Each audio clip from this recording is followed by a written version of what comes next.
My name is Nora Coleman, I'm 28 years old, and I grew up in what I thought was an ordinary, loving family in Roswell, Georgia. I used to believe that family dinners were the warmest moments of the week, a time when we shared stories, laughter, and love. But one evening, everything I believed about family completely shattered. The comforting smell of roasted chicken filled the room, but the atmosphere quickly turned heavy. My parents sat across from me, their faces glowing with excitement as they announced something that knocked the breath out of my chest. They had bought my brother a Tesla worth $100,000. My jaw dropped, and the smug smile on my brother's face told me everything I needed to know. Meanwhile, I was barely getting by, buried under student loan debt, working late nights just to keep the lights on. With all the courage I had left, I asked if they could help me pay off a portion of my debt, but their response cut like a knife: "Nora, you don't deserve any help. Be independent." My brother smirked, twirling his brand new car keys in his fingers like a trophy. My heart sank as their words reopened old wounds from years of being overlooked. I tried to speak up, but my dad's cold, sharp glare shut me down. "You'll figure it out," he said bluntly. My mom nodded in agreement, her expression empty and distant. I stood up, hands trembling, and walked away from that dinner table, vowing never to return. That night, I blocked their numbers, deleted their emails, and cut off all contact. The pain of their rejection burned deep, but it also ignited a fire inside me. I didn't just want to survive anymore. I wanted to rise above and prove them wrong. 6 months later, my brother drove past my $10 million mansion and texted my dad crying, "Why does she get to have that?" But what happened after that message didn't just change my family, it forced them to confront a harsh truth they were never prepared to face. And that was only the beginning of what was yet to come. Before we dive deeper into my story, leave a comment below and tell me, what time is it right now and which city are you watching from? I want to know how far my story has traveled. Growing up in Roswell, I always felt invisible. My brother Lucas was the center of attention in our family, lavished with gifts that made my eyes widen. At 15, he got a sleek gaming console complete with every accessory imaginable. By 17, our parents Harold and Ellen handed him keys to a brand new motorcycle, their faces glowing with pride as he revved it in our driveway. Their bakery in Roswell, famous for its peach cobbler and red velvet cupcakes, funded Lucas's every whim. He'd strut around showing off his latest gadgets while I patched together outfits from clearance racks, my piggy bank empty from buying school supplies. College was my chance to break free, but it came with a heavy price. At 18, I earned a full academic scholarship to Georgia Tech for computer science, a dream I'd fought for alone. With no help from Dad or Mom, I took on 2 jobs to cover what the scholarship didn't: waitressing at a greasy diner on weekends and shelving books at the campus library during the week. I'd drag myself to class after late shifts, my eyes burning from lack of sleep, surviving on instant noodles and determination. I'd call home hoping for a kind word, only to hear Mom say, "You've got this, don't you?" Dad once mailed a check for $20, scribbling, "Make it work." Lucas, meanwhile, got a custom-built PC for his marketing classes, no strings attached. My hard work paid off in ways I never expected. I aced every exam, landing on the dean's list every semester. At 19, I won a regional coding competition, my algorithm for data sorting earning praise from professors. I mailed my parents a framed certificate, my heart racing with hope they'd notice. It came back unopened, marked "Return to sender." At my graduation, I stood on stage top of my class, scanning the crowd for familiar faces.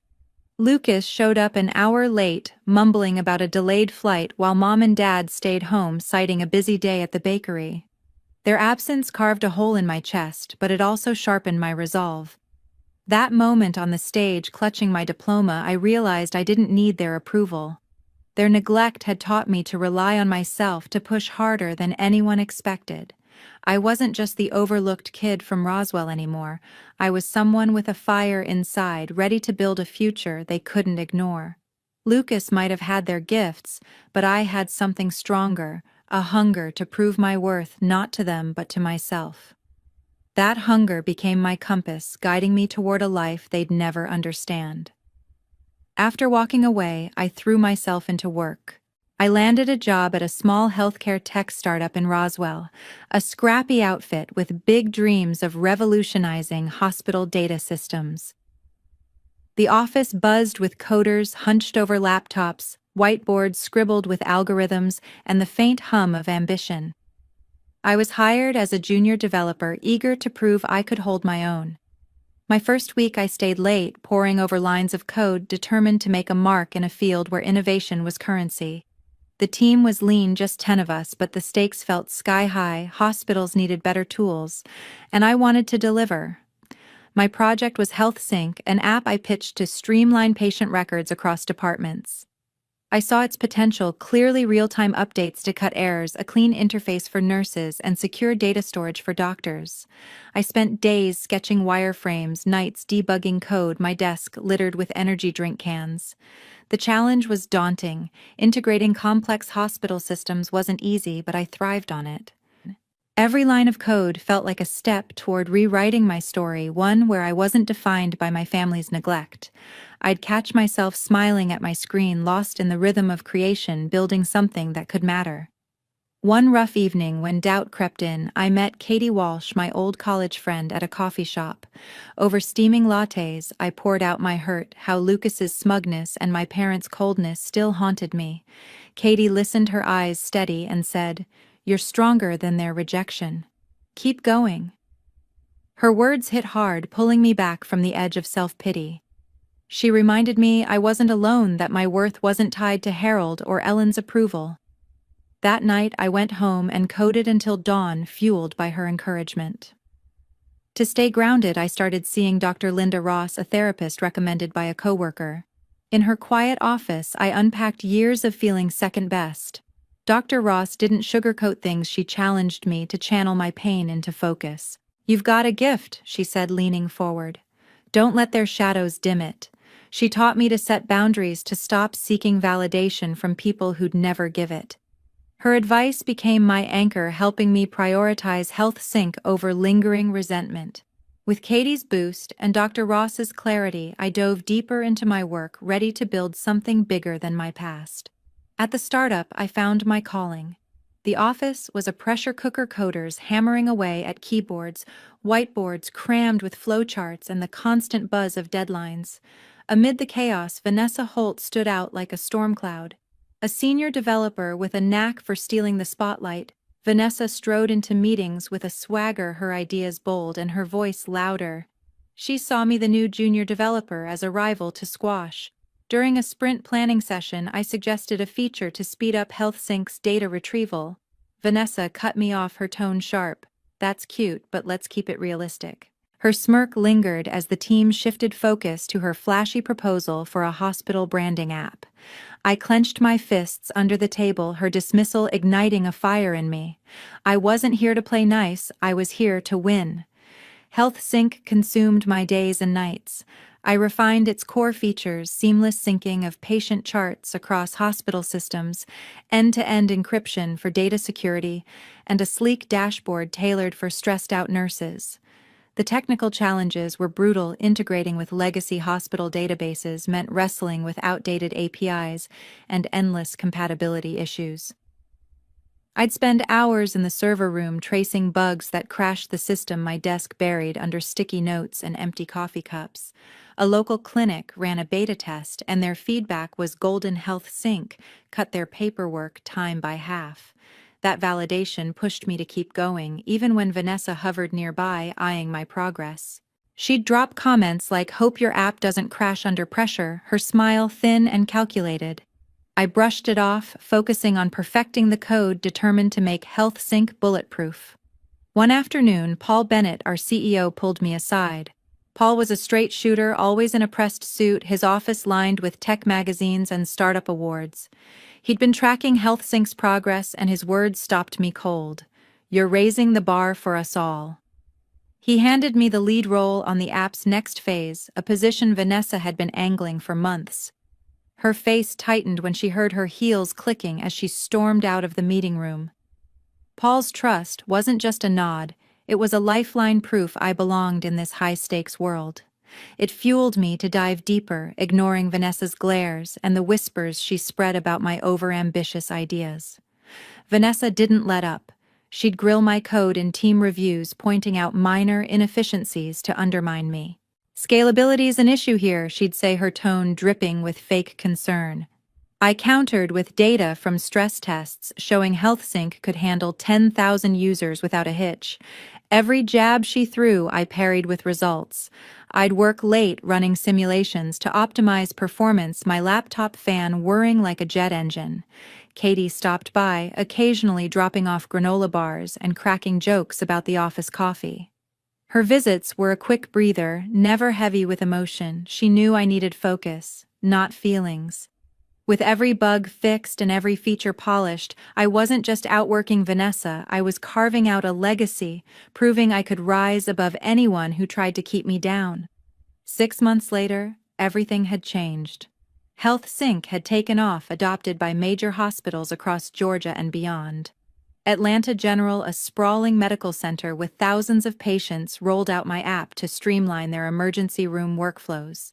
Their head of IT emailed me directly saying, "Your app saved us hours daily." Soon, 3 more hospitals, Emory Piedmont and Northside, signed contracts integrating HealthSync into their systems. The app's real-time data syncing slashed errors in patient records, and its user-friendly interface won over doctors juggling hectic schedules. I'd walk into meetings with hospital admins, watching them nod as I demoed features I'd coded through sleepless nights. Each contract felt like a brick in the foundation of a life I'd built from scratch, far from the shadows of my family's neglect. The success brought wealth I'd never imagined.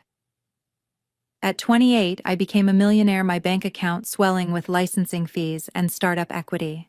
I bought a $10 million mansion in Roswell's elite Kings Cove neighborhood, a modern estate with floor-to-ceiling windows and a sprawling backyard. Moving in was surreal.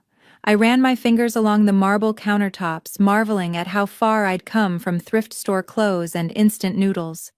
The house wasn't just a purchase, it was a statement. I'd proven I didn't need Harold or Ellen's approval to thrive.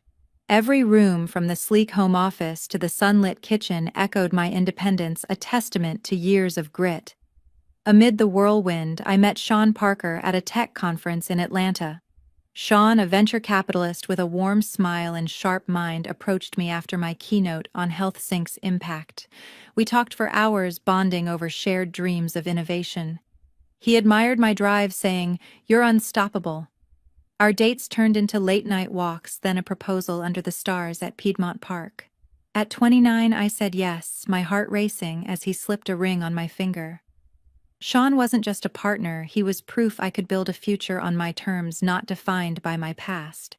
Katie threw a celebration party at my new mansion, transforming the backyard into a festive scene with string lights and a live jazz band. She bustled around, coordinating caterers and joking with guests, her energy infectious. "You've earned this," she said, handing me a glass of champagne, her grin wide but free of heavy sentiment. The night was a blur of laughter, clinking glasses, and colleagues toasting HealthSync's success. Paul stopped by, raising a glass to my relentless vision. Even Vanessa sent a curt congratulatory email, though I sensed her envy between the lines. Standing in my new home, surrounded by people who believed in me, I felt a quiet triumph. No one could take this away. One quiet evening, my past resurfaced. I was lounging in my mansion's sunlit study, flipping through a tech magazine, when Sean tapped my shoulder and pointed outside. A black sedan crept past the wrought iron gates, its tinted windows glinting under the streetlights. I recognized it instantly, Lucas's car, the same one he'd driven to our last family dinner, its engine purring with smug confidence. He lingered, staring at the sprawling estate, his silhouette tense with resentment. Hours later, my phone pinged with a notification from a dusty messaging app I'd long abandoned. Lucas had sent a group text to Harold and Ellen, carelessly looping me in her place as a palace. "She's hoarding millions while we're stuck scraping by." The venom in his words hit like a slap, dragging me back to memories of his favored status-gifted motorcycles, while I patched thrift store jeans. I gripped my phone, my pulse racing, but held back from replying. Lucas didn't get to invade the life I'd earned. The next week, an email from Harold and Ellen arrived, its subject line Stark Family Matters. Their tone was syrupy at first, congratulating me on my impressive achievements, but it quickly turned sharp. "The bakery's struggling," Ellen wrote, her words laced with entitlement. "Your wealth could save it, don't you owe us that much?" Harold piled on, claiming they'd laid the groundwork for my success, as if their years of neglect had been some noble sacrifice. The audacity churned my stomach, flashes of ignored report cards, unreturned calls, and their absence at my graduation flooded back. I read the email twice, each word, a reminder of their indifference.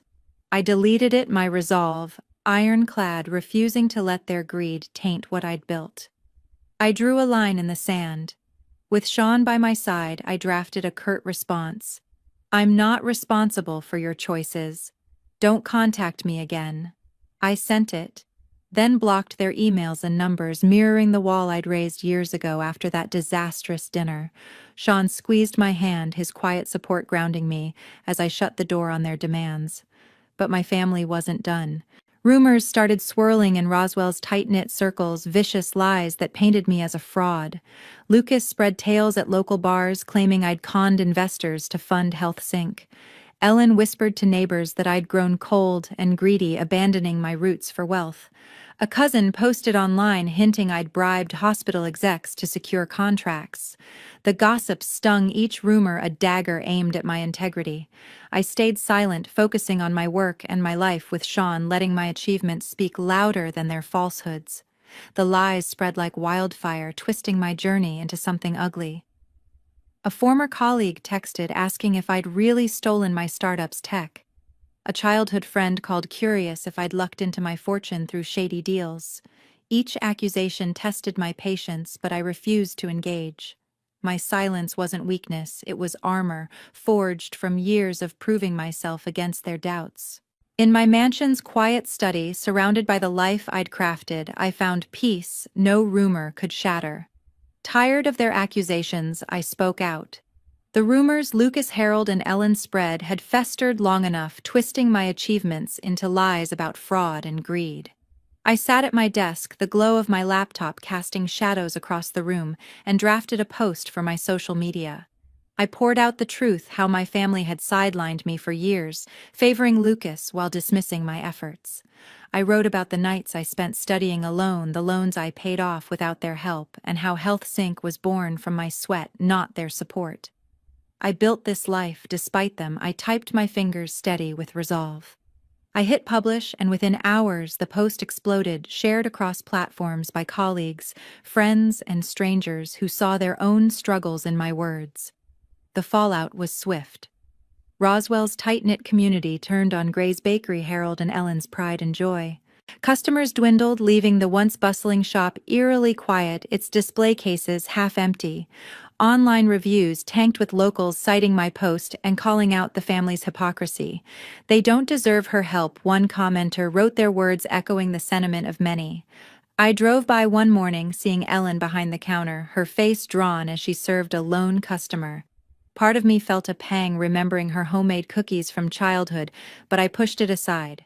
Their lies had consequences, and I wasn't responsible for their downfall. Lucas didn't take it quietly. He showed up at my company's office, now a sleek headquarters thanks to Health Sync's success, and cornered me in the break room. His voice was loud, drawing stares from coworkers. "You're destroying us," he shouted, accusing me of airing dirty laundry to ruin the family. His eyes blazed with the same entitlement I'd seen years ago when he'd flaunted his gifts while I scraped by. Paul, passing by, overheard and stepped in. "This is unprofessional," he said sharply, escorting Lucas out. Days later, I learned Lucas had been fired from his tech sales job at a rival firm. His outburst, combined with a history of complaints, sealed his fate. I felt no joy, only a quiet relief that his venom couldn't touch my world anymore. Harold and Ellen's financial troubles deepened. The bakery's revenue plummeted, and whispers spread that they'd taken out loans to keep it afloat. A neighbor messaged me saying Harold had been seen arguing with a bank officer outside their shop. Ellen, once the picture of small-town charm, avoided community events, her absence noted by Roswell's gossip mill. Their demands for my wealth had backfired, leaving them to face the wreckage of their choices. I stayed focused, working with Sean to plan our future, my success a shield against their fading influence. Standing in my new home, I felt free. The mansion's open windows let in a warm Roswell breeze, and Sean's laughter echoed from the kitchen as he tried a new recipe. We'd built a life together, planning our wedding with quiet excitement, our evenings filled with shared dreams and simple joys like movie nights on the couch. There was no room for reconciliation with my family. Their absence was a choice I'd learned to accept. I didn't need their approval to thrive, and with Sean by my side, I found a love that felt like home, unshaken by the past I'd left behind. Looking back, I realized my journey taught me the power of self-reliance and boundaries. Every late-night study session, every line of code I wrote for Health Sync was a step toward proving I could rise on my own. I learned that family isn't owed your success. Sometimes you have to draw a line to protect your peace. Setting boundaries wasn't betrayal. It was survival, a way to honor the person I'd fought to become. Those lessons shaped me, and I carried them like a compass, guiding me through challenges with clarity and strength. My family, meanwhile, faced the consequences of their actions. Gray's Bakery shuttered its doors, unable to recover from the community's backlash after my post. Harold and Ellen retreated from Roswell's social scene, their once lively shop now a faded sign on a quiet street. Lucas drifted, taking odd jobs after his firing, his pride too stubborn to admit fault. They hadn't changed, still clinging to resentment instead of growth. Their struggles were their own, a mirror of the choices they'd made long ago. To everyone who's followed my story, thank you. Your support, your messages, your shared experiences, they've meant the world. I've learned that our stories connect us, that speaking out can inspire others to find their strength. What's your story? How have you set boundaries or chased your dreams against the odds? Share your thoughts, I'd love to hear them. This journey was mine, but it's also yours, a reminder that we can all build a life worth celebrating.